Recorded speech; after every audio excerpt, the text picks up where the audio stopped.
Well, good morning, everyone. Welcome to this morning's study.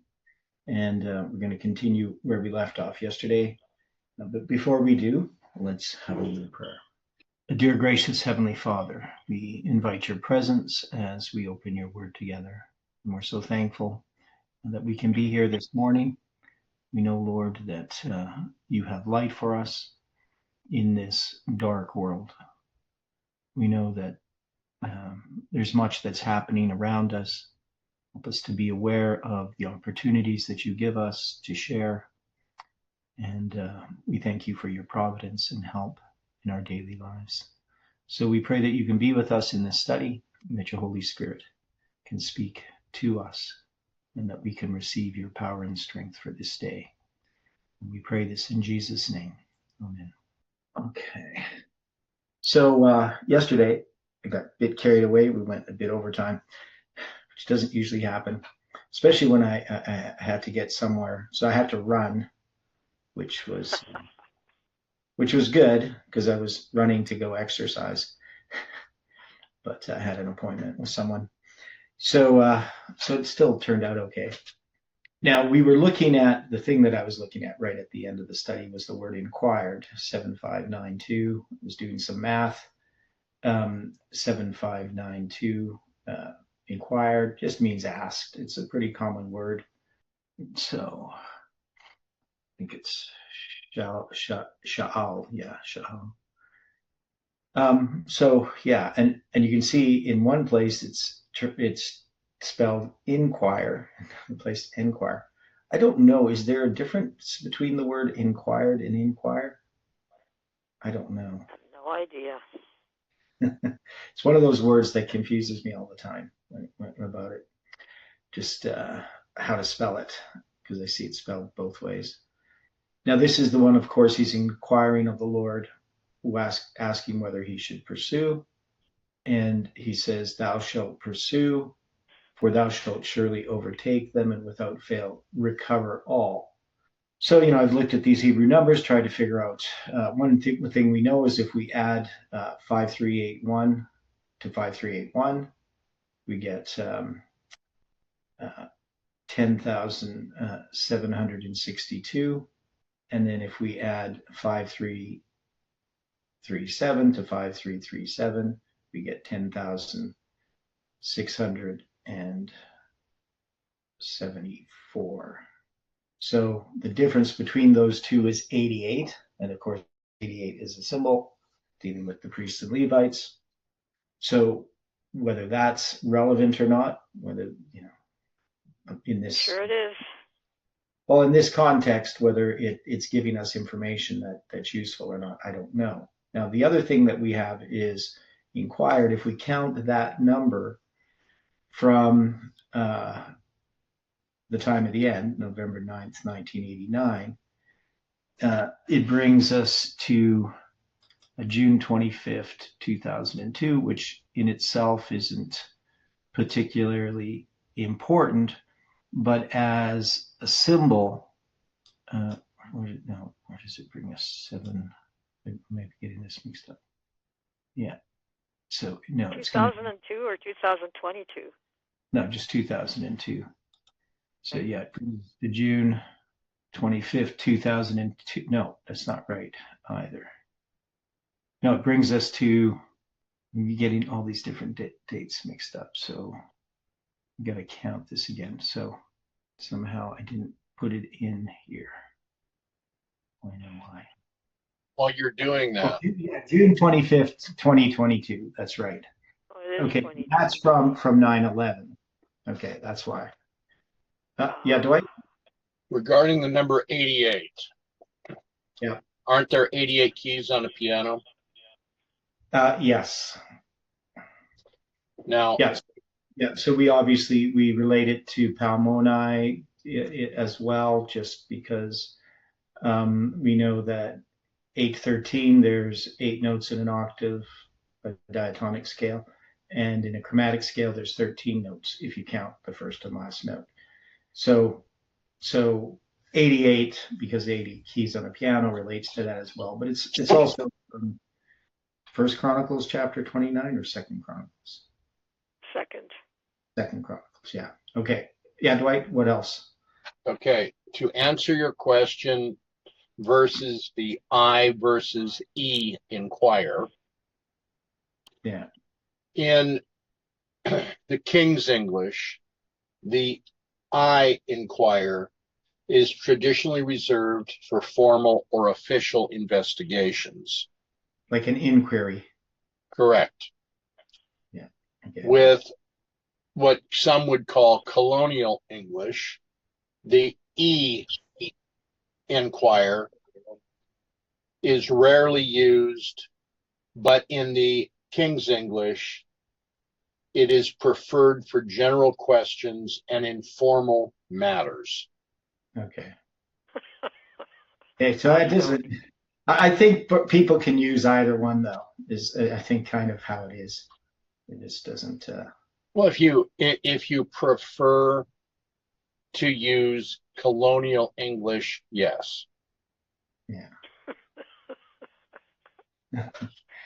Yeah, I just don't think. I think both are considered correct. But anyway. Yeah.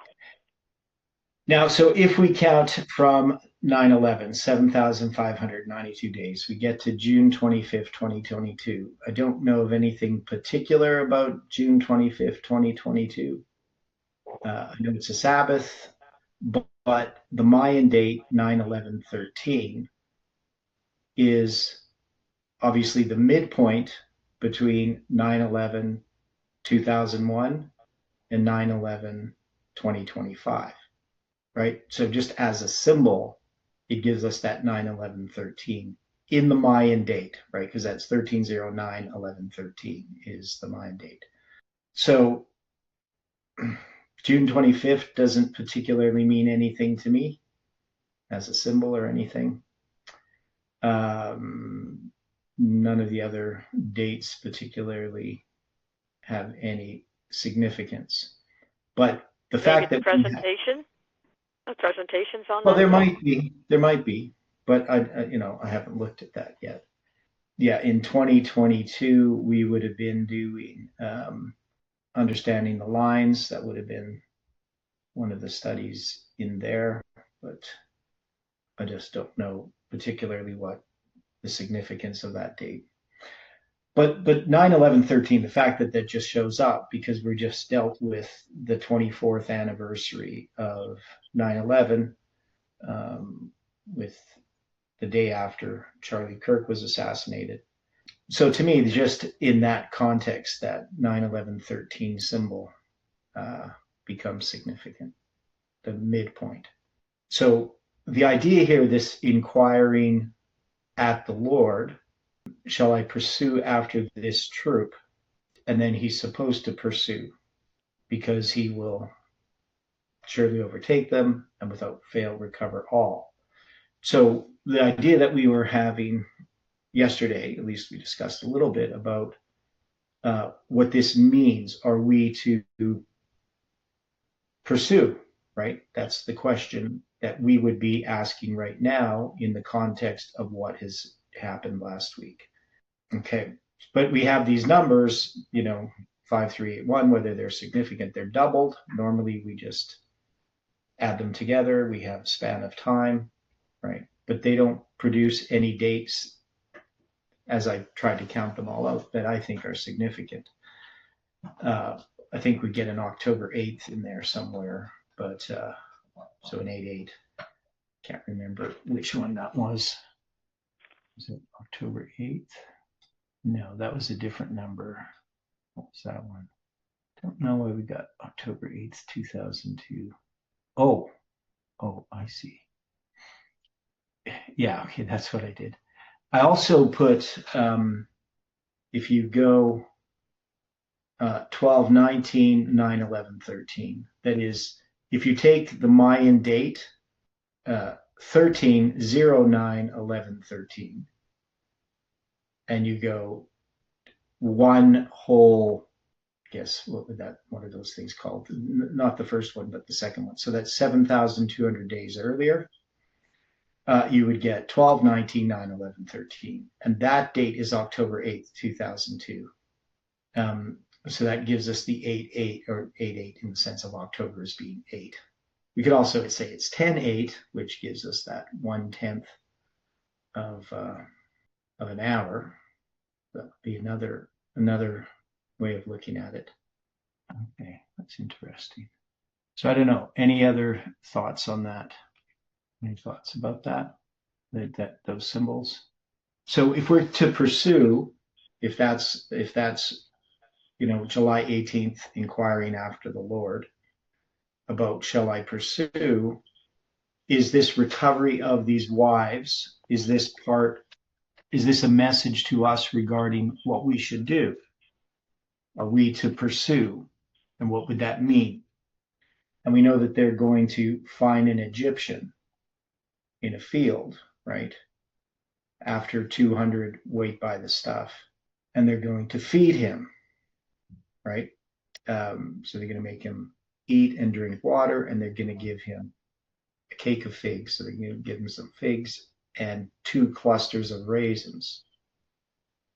And when he had eaten, his spirit came again to him, for he had eaten no bread nor drunk any water 3 days and 3 nights. So we were addressing that as well, the symbol of 3 days and 3 nights.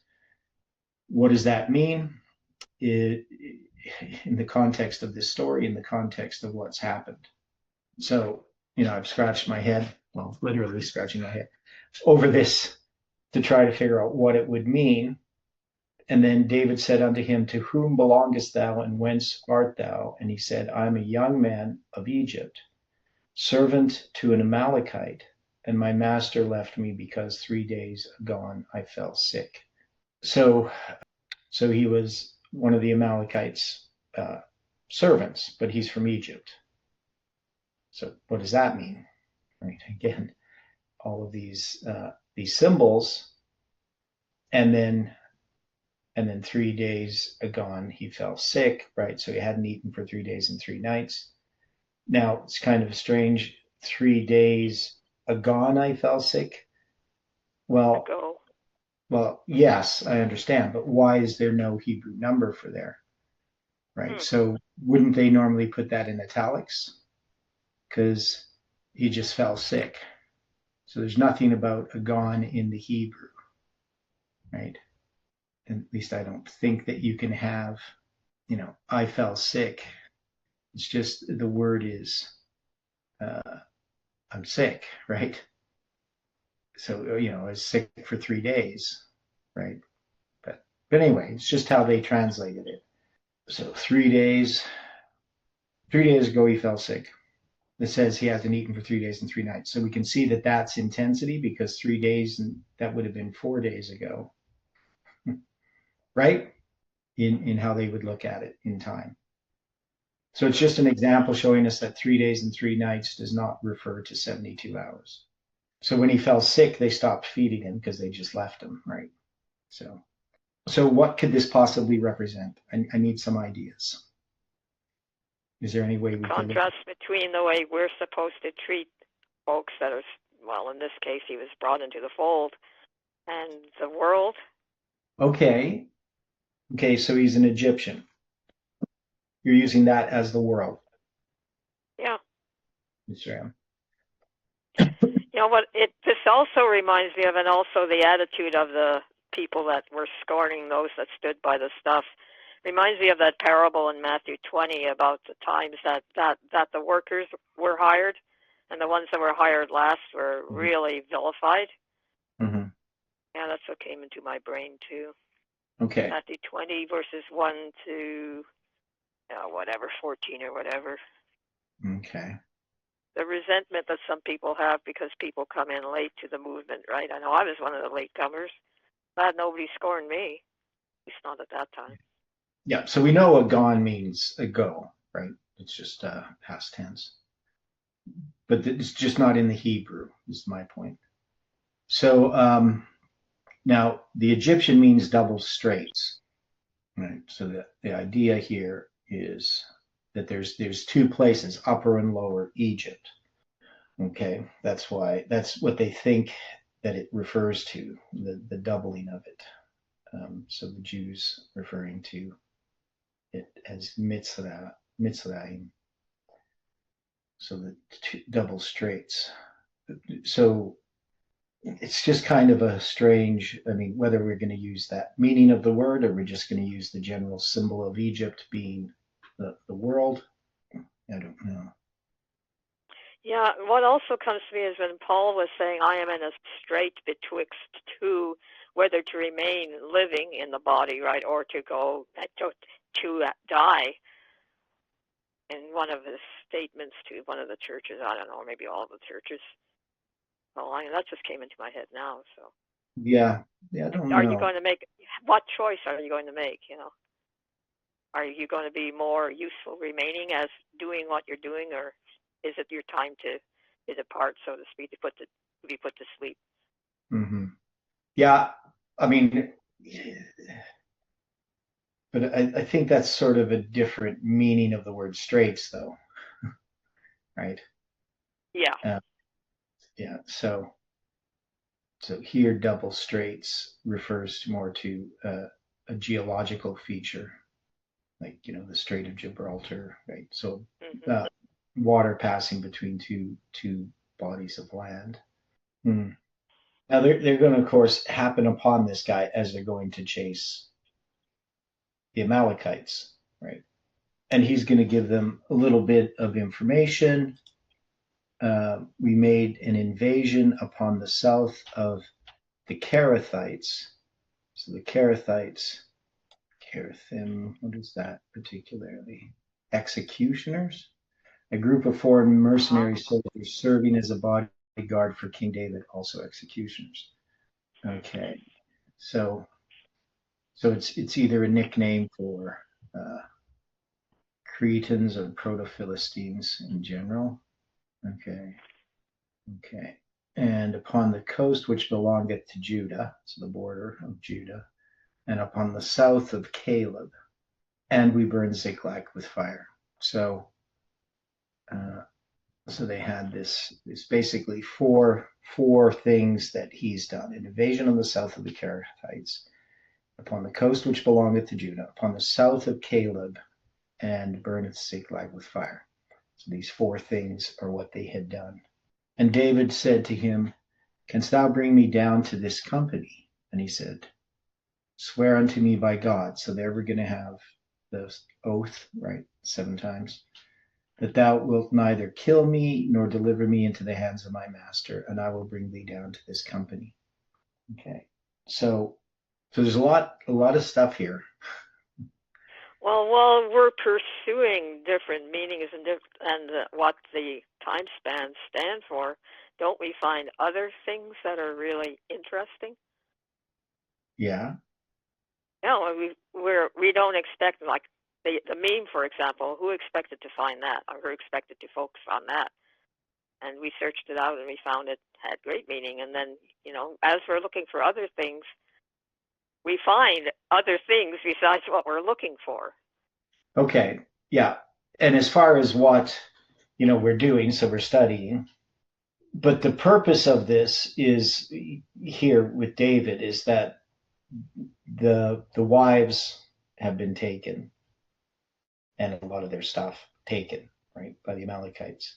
And if we can connect this to what's happening presently, what message would that be to us? It's not just that we're supposed to study, but that there is something that we have to do. I mean, what's that? We're supposed to apply it to our lives. Okay, well, we're applying it to our lives, but this seems more like an act of, let's say a type of evangelism of some sort. And I do think that somehow the things that we are studying, even though it hasn't had a great effect on a large scale, with what's happening in the world, and with this book coming out dealing with the Sabbath, I think that there's going to be lots happening that we maybe couldn't have anticipated. But we do have to be active in some way, right? I mean, we can't just say, oh, well, everything's just going to happen and we just keep doing what we're doing. I do think that there is something we have to do. We have to pursue, whatever that particularly means. And we have to feed this young man, this Egyptian that comes our way, with a cake of figs and 2 clusters of raisins. So whatever those refer to. What also comes to me is Proverb 8:34 through 36. Blessed is the man that heareth me, watching daily at my gates, waiting at the posts of my doors. For whoso findeth me findeth life, and shall obtain favor of the Lord. But he that sinneth against me wrongeth his own soul. All they that hate me love death. Okay. Yeah, there's so many different things here that we could look at. I just don't really know where to go. 1 Samuel 30:22, where it says, and answered all the wicked men, etc., etc. They didn't want to take care of, or they didn't want to provide for those that stood by the stuff, assuming that they were not willing to go up into the battle. But these people, had they had the energy to, would have gone to the battle. Because they didn't, they were assigned staying by the stuff and guarding the stuff. I think that the guardians of the truth, like older people, for example, that the spirit of prophecy talks about, who have been faithful in the work, should be provided for when they can no longer carry on as they did when they were younger and fit. The Lord's going to reward them just as mightily as he will the youth who carry on, and because they have the ability to carry on. When you no longer have the ability to keep up with the physical labor, why should you not be rewarded for what you've already accomplished for the Lord? Mm-hmm. Yeah. Mm-hmm.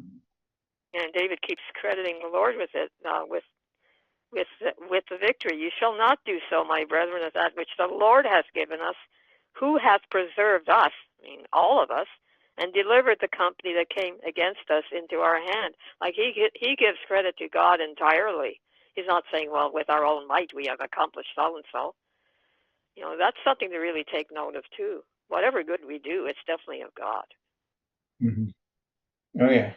Well, lots of little thoughts there, but how we can put them together.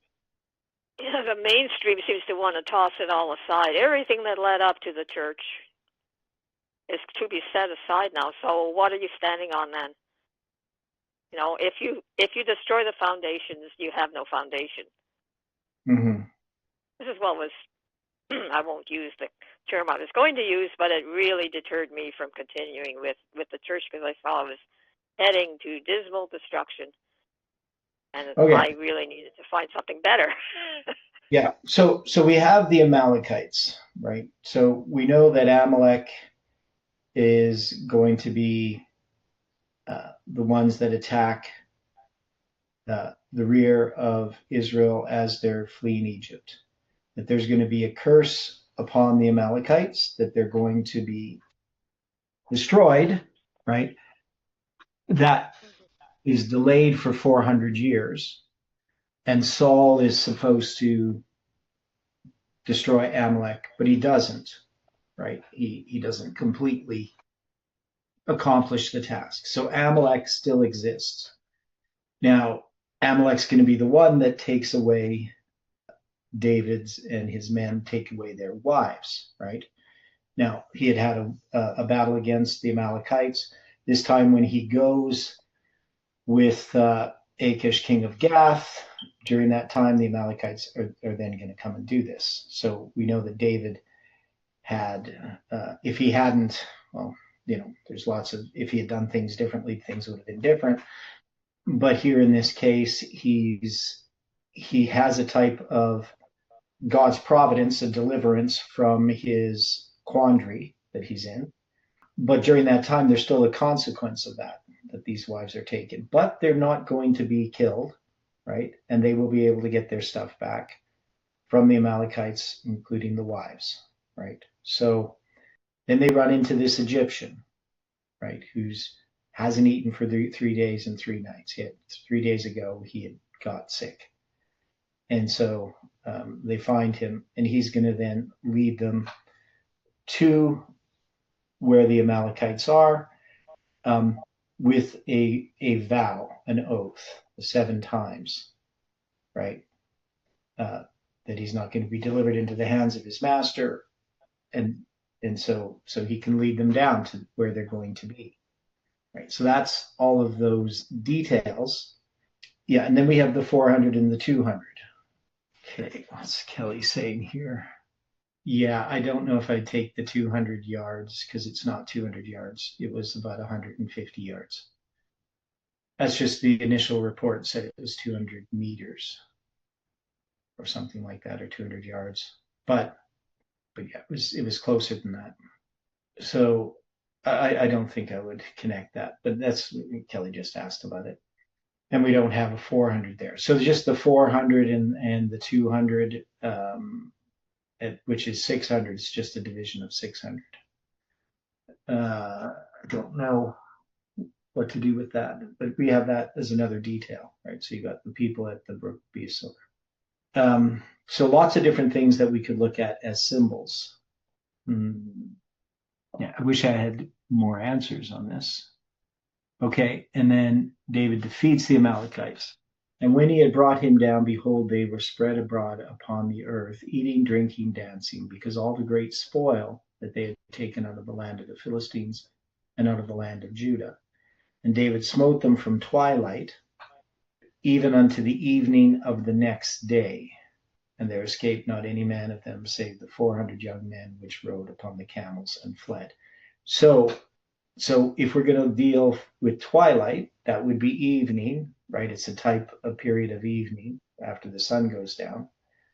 And then unto the evening of the next day. So is this battle going on for then an entire day? Sounds like it.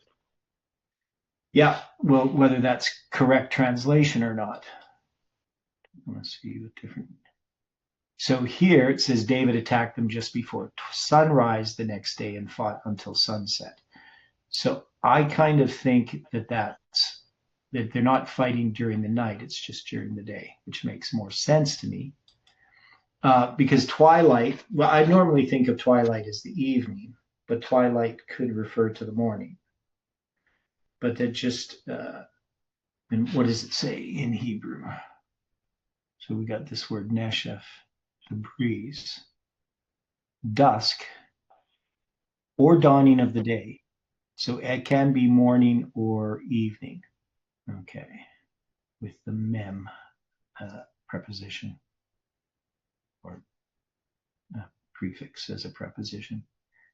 Okay, then we also have the word smote. Again, we've looked at that word. 5221 in reverse is 1225, so we usually relate that to December 25th, 2021. And then we have the evening of the next day, Mokaraf, which is the morrow, or actually till tomorrow. So it doesn't mean the morning, it means just the next day, tomorrow, even though morrow has morning in it, and then the evening erev, right? Okay, so it means during the daytime. Now, this is going to be what time of year, according to what we have done with the chronology? Because remember, David's going to live in Ziklag in a full year and 4 months. So this is going to be the end of 4 months. We would understand it that way. So this is going to be roughly in late summer sometime. So it's going to be a long day, I guess, is the point that I'm trying to point out, not a shorter day, not that their day varies that much. So we know that some are going to escape on camels, that is 400 are going to escape on camels. Now we have the 400, of course, that then are fighting, right, of David's men, because 200 are staying by the stuff. And they're going to have 400 men flee, the Amalekites are. So we got 400 and 400 as numbers. It's kind of odd. I mean, there's not going to escape, not a man, except 400, right? Yeah. Well, and that they were riding camels, couldn't it be standing for Islam? Yeah, I know. That's what I'm thinking. There's something there. But yeah, so we have lots of symbols, but to put them all together yet, I haven't seen how we can do that, how we can make this story. David recovered all that the Amalekites had carried away, and David rescued his 2 wives, and there was nothing lacking to them, neither small nor great, neither sons nor daughters, neither spoil nor anything that they had taken to them. David recovered all. And David took all the flocks and the herds which they drave before those other cattle, and said, "This is David's spoil." And David came to the 200 men, which were so faint that they could not follow David, whom they had made also to abide at the brook Besor. And they went forth to meet David and to meet the people that were with him. And when David came near to the people, he saluted them. Then answered all the wicked men and men of Belial, of those that went with David, and said, "Because they went not with us, we will not give them aught of the spoil that we have recovered, save that every man his wife and his children, that they may lead them away and depart." Then said David, "Ye shall not do so, my brethren, with that which the Lord hath given us, who hath preserved us and delivered the company that came against us into our hand. For who will hearken unto you in this matter? But as his part that goeth down to the battle, so shall his part be that tarrieth by the stuff, and they shall part alike."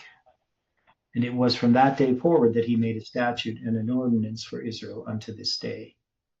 And when David came to Ziklag, and sent of the spoil unto the elders of Judah, even to his friends, saying, "Behold, a present for you of the spoil of the enemies of the Lord, to them which were in Bethel, and to them which were south in Ramoth, and to them which were in Jatir, and to them which were in Aroer, and to them which were in Siphmoth, and to them which were in Eshtemoa, and to them which were in Rachel, and to them which were in the cities of the Jerahmeelites, and to them which were in the cities of the Kenites, and to them which were in Hormah, and to them which were in Korashan, and to them which were in Atha,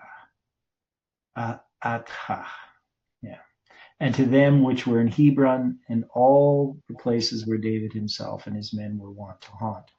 So it lists a bunch of cities where David is going to give them some of the spoil. Now, why is he doing that?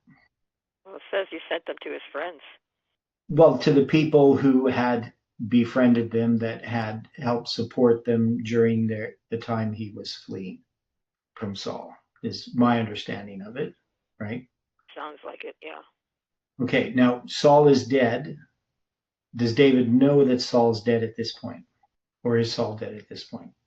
We believe he is, but so he wouldn't know that Saul's dead yet, right? Because he's not going to receive word that Saul's dead.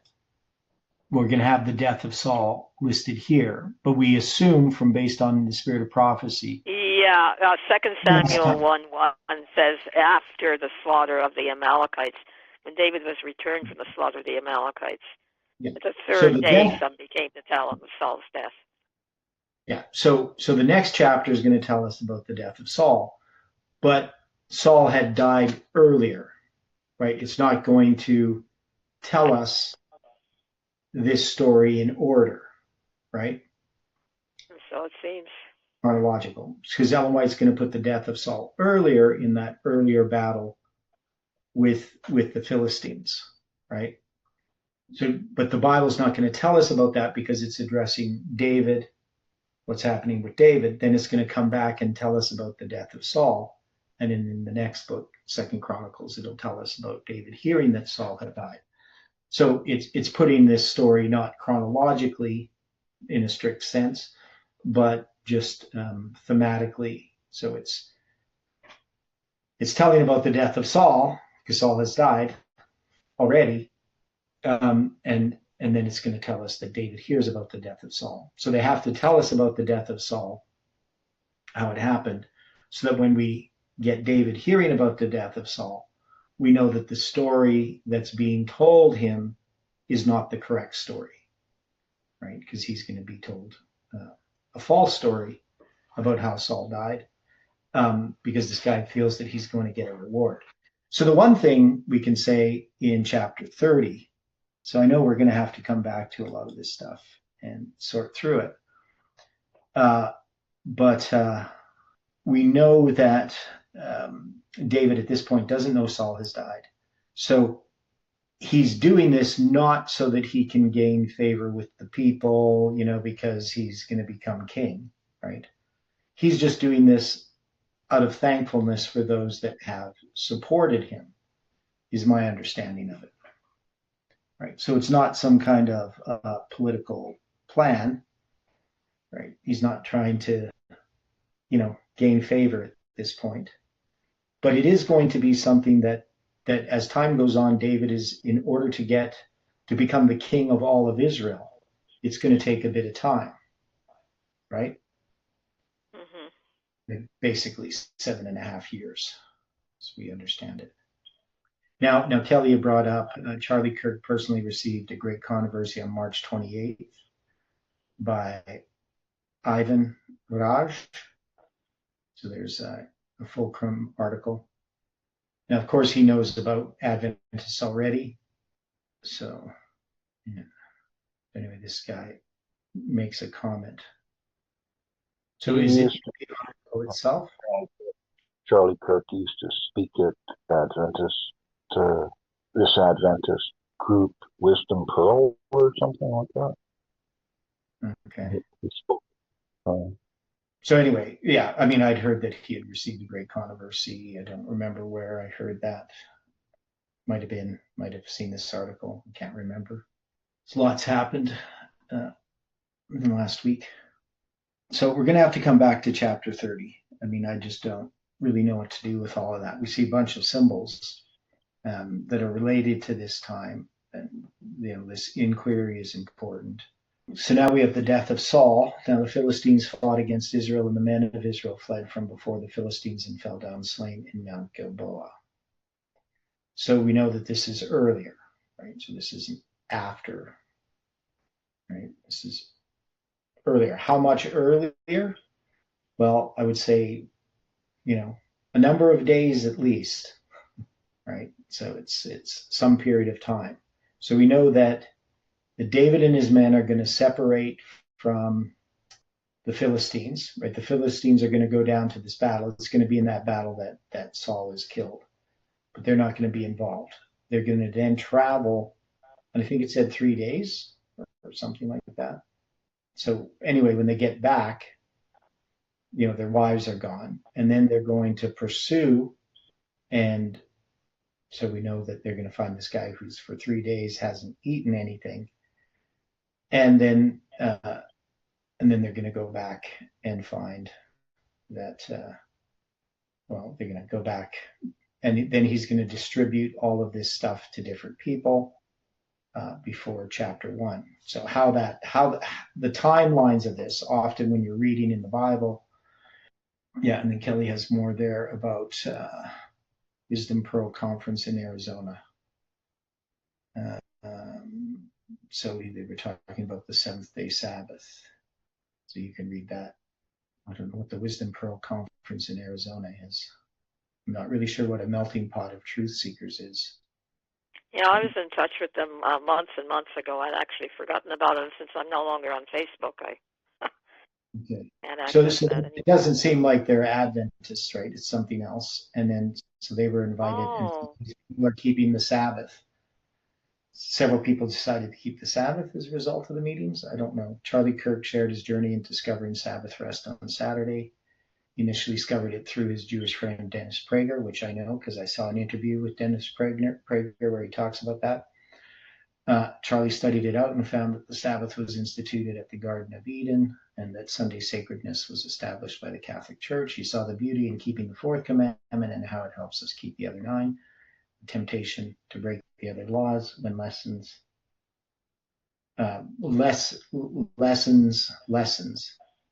when we're spending quality time with our family and taking time out for God every Sabbath. So obviously we're going to see issue with that. So we have this somehow that there is the story that we've been studying in 1 Samuel has been primarily addressing this movement. But it seems that there is something where the study is moving from what's happened in the movement to what's happening in the world in a more direct way, right?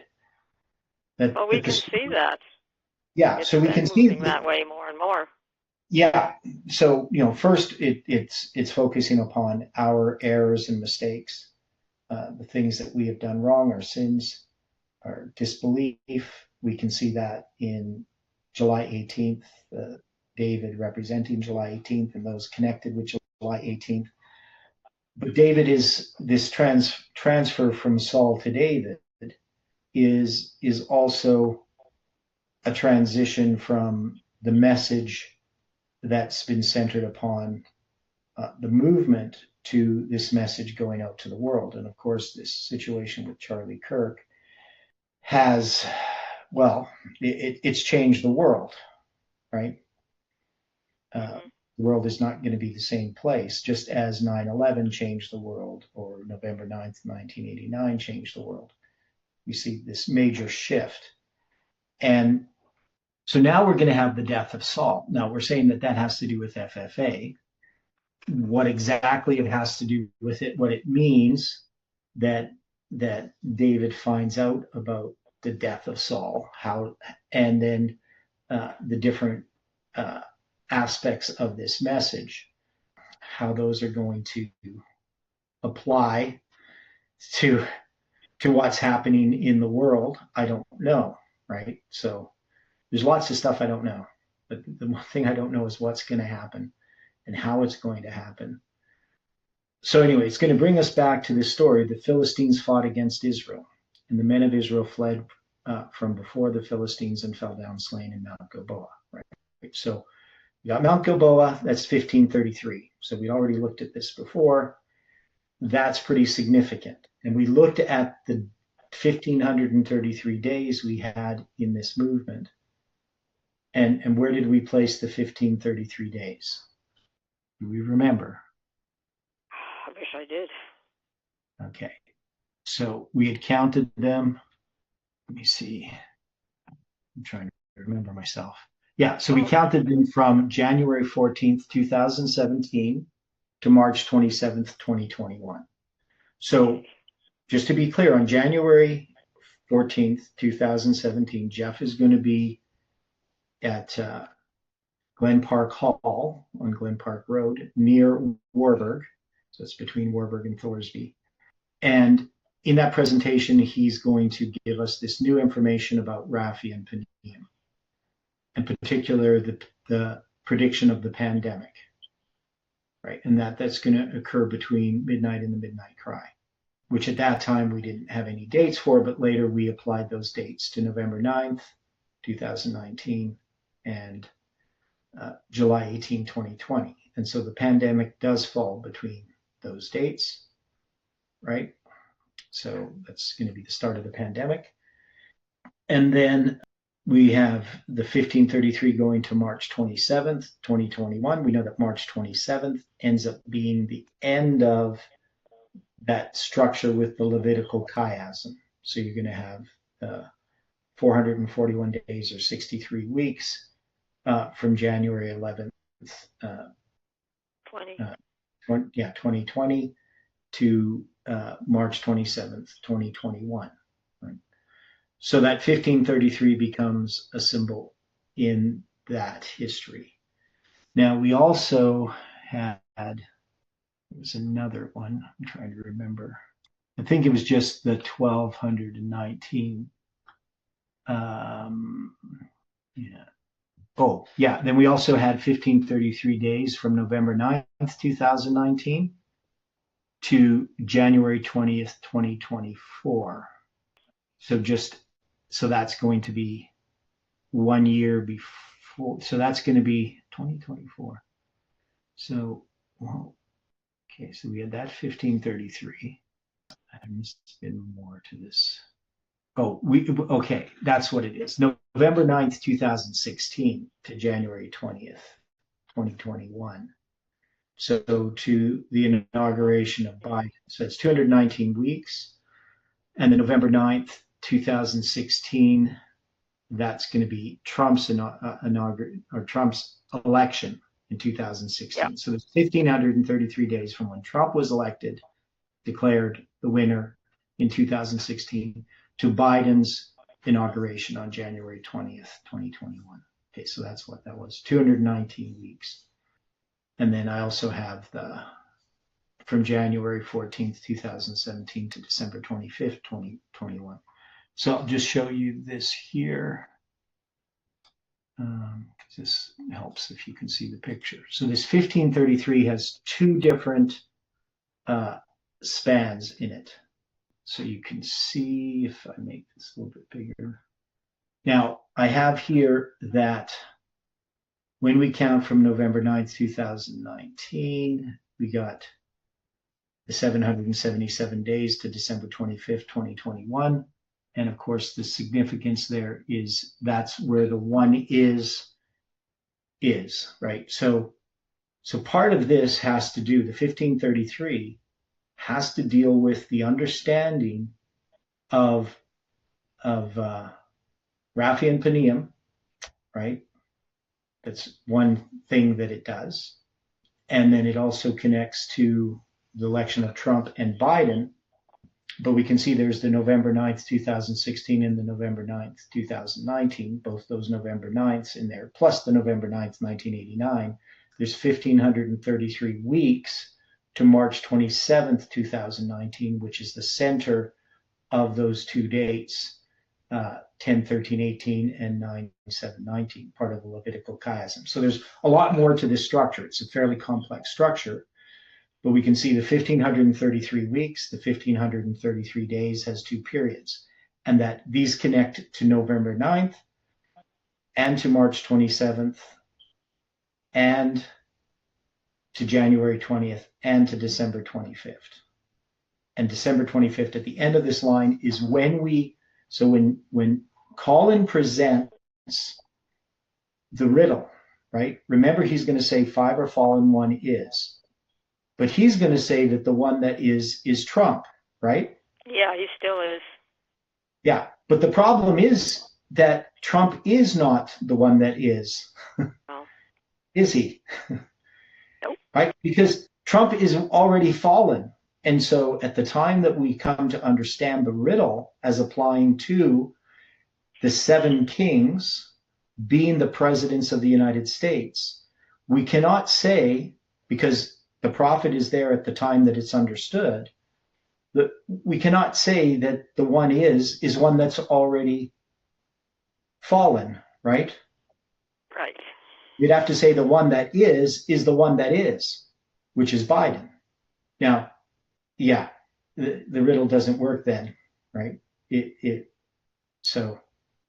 it does work if we understand that the one that is Biden. And so when I'm there and Colin is presenting this, I'm seeing all of this, but that never gets discussed, right? Because the focus then becomes upon, the controversy between me and Colin when I'm really trying to support Colin. So as we continue studying this out, we come to understand quite clearly that the only way that we can understand the riddle is the one that is Biden.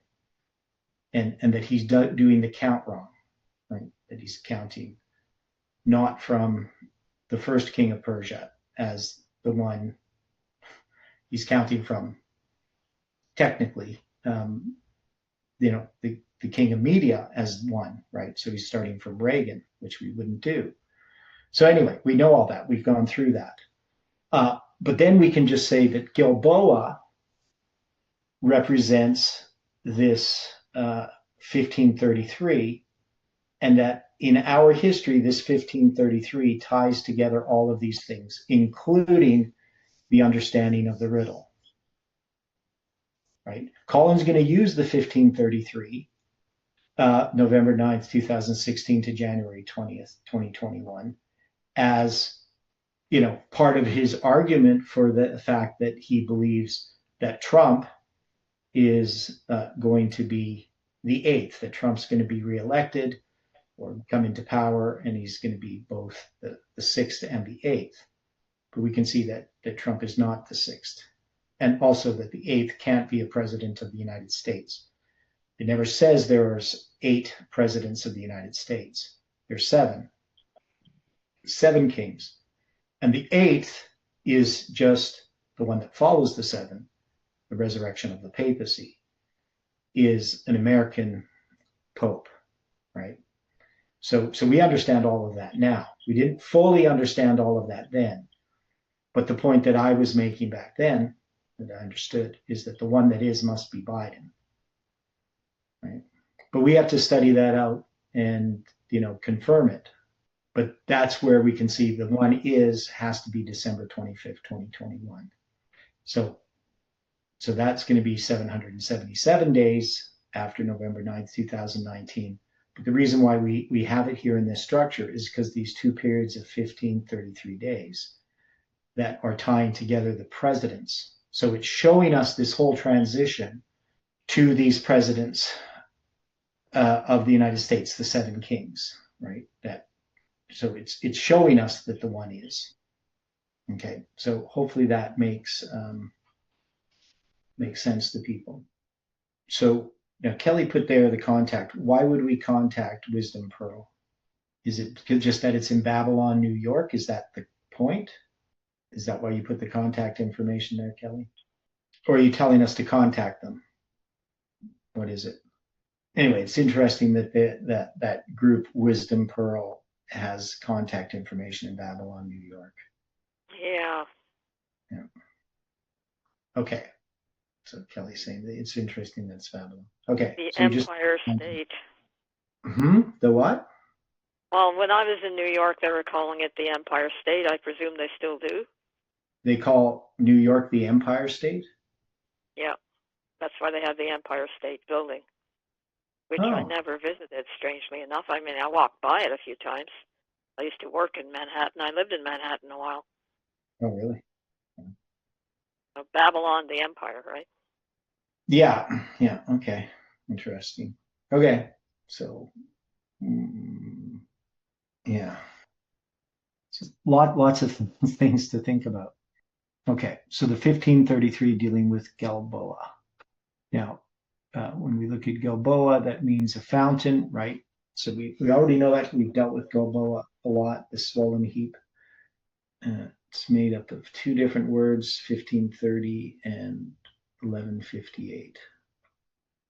Okay. The Philistines followed upon Saul and his sons, and the Philistines slew Jonathan and Abinadab and Melchishua, Saul's sons. So Jonathan's going to be killed here in this battle. A lot of waste. Yeah. And the battle went sore against Saul, and the archers hit him, and he was sore wounded of the archers. So we usually use the archers to refer to Islam. Mm-hmm. So whatever that, how we would apply that in with FFA at the present time, I'm not certain. We could just say it has something to do with, maybe the failure of July 18. I don't know. Yeah. Just the fact that 400 fled on camels, I was thinking, well, maybe Islam did plan an attack on that date, and because we exposed it foolishly, because we were wrong about it, that they fled. So I don't know. I kind of think that, but no proof of it. So, and then said Saul. Yeah. So then said Saul unto his armor bearer. So armor bearer is 2 different words, 5375, nasa, right, which means to lift, and Kelly, lifting implements. So we've looked at that word before. And then draw thy sword and thrust me through therewith, lest these uncircumcised come thrust me through and abuse me. But his armor bearer would not, for he was sore afraid. Therefore Saul took a sword and fell upon it. So Saul's going to commit suicide. So Saul died, and his 3 sons, and his armor bearer, and all his men that same day together. So whatever that day, the same day. So it's not like the self same day. Okay. And when the men of Israel that were on the other side of the valley, and they that were on the other side of Jordan, saw that the men of Israel fled, and that Saul and his sons were dead, they forsook the cities and fled, and the Philistines came and dwelt in them. So, other side of the valley, so they were on the other side of Jordan, right? So you got, that's the Jordan Valley then that would be referring to. Okay, so let's, so a mountain ridge on the southeastern end of the plain of Jezreel. Okay, so just gonna do this. I guess we could do it this way. There we go. So that's called Saul's Shoulder. But that's Mount Gilboa. Okay, so just it's nice to get a picture of what it looks like. Obviously, it wasn't, they didn't have those nice fields and stuff there back then, I don't think. And they didn't have cars. I guess. Yeah. It's probably a lot more wooded and stuff back then as well. Okay. So anyway, that's where the battle's going to be. Now, as far as its particular location, so it says it's on the end of the plain of Jezreel, site of the death of Saul and Jonathan. Yeah, so it overlooks the Jordan Valley and the Herod Valley. Okay, so I'm going to get a map here. Okay, so it's kind of between the Dead Sea and the Sea of Galilee, roughly. It's more towards the Sea of Galilee than the Dead Sea. I can show you this picture.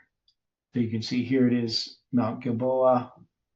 It's showing you where this is in the context of this whole area. So there's the Dead Sea, and there's the Sea of Galilee, and it's going to be about here. So it's, well, probably 3/4 of the way from the sea, from the Dead Sea to the Sea of Galilee, but over off to the side. So there's Esdraelon, and this is Mount Gilboa, and there's the valley here, and there's, we were seeing this part in that other picture. So the reason why I look at that is, where's David? Because he's not anywhere near there, right? So it's quite a distance, we would have to say, where this battle is from where David is, because he's over in the land of the Philistines, right? Okay, so Charlie Kirk. Or somewhere around there. Yeah. So Kelly put, Charlie Kirk warned that the left will use Islam to bring down America. The spiritual battle is coming to the West, and the enemies are wokeism or Marxism combined with Islamism to go after what we call the American way of life. So the American way of life is very simple. I want to be able to get married, buy a home, have kids, allow them to ride their bike till the sun goes down, send them to a good school, have a low crime neighborhood, not have my kids be taught all this lesbian and gay, gender, transgender stuff in school, also, while also not having them to have to hear the Muslim call to prayer 5 times a day. That's important. That's the least of it. Yeah. So these two threats are combining forces to come after us. And he has stripped the slain there. Okay, so yeah, doesn't seem like we're getting lots of little pictures of things, but we haven't put them together yet. But that's okay. We will. Yeah, we will. Okay. Yeah, so we're dealing with Islam, with the arrow that hits Saul, right, from the archers, which you used to represent Islam. So now we know that they're gonna men of Israel that were on the other side of the valley, they that were on the other side of Jordan.